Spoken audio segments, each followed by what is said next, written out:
reality. Society refuses to learn. वो पहाड़ से धुआं उठ रहा है, वो आपके कचरे का धुआं है.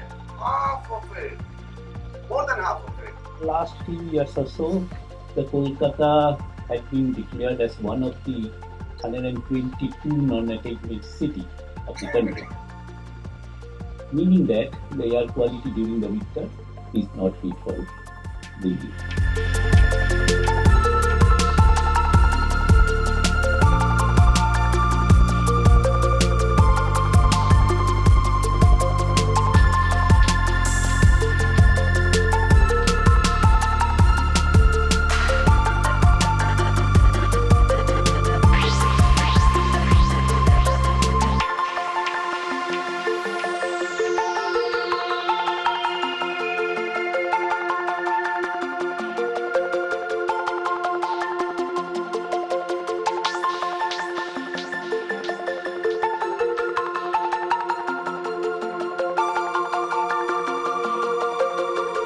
आपका ये जो टूल है अगर इसको डायरेक्टली रिलेट करता है तो इससे हमें डायरेक्टली उसका जो इम्पैक्ट है वो पता चलेगा.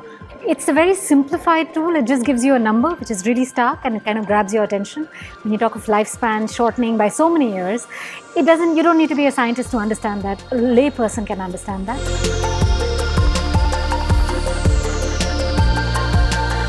Another important finding out of this is that there has been a substantial increase in air pollution over the last 20 years in India. And that additional increase in air pollution is causing people to live shorter and sicker lives. ये बता रहा है कि जो गंगा के मैदानी तट वाले राज्य हैं वहाँ पे वायु प्रदूषण तकरीबन 3 गुना ज़्यादा गंभीर है और इसके परिणाम स्वरूप औसतन लोगों की आयु 7 वर्ष कम हो रही है.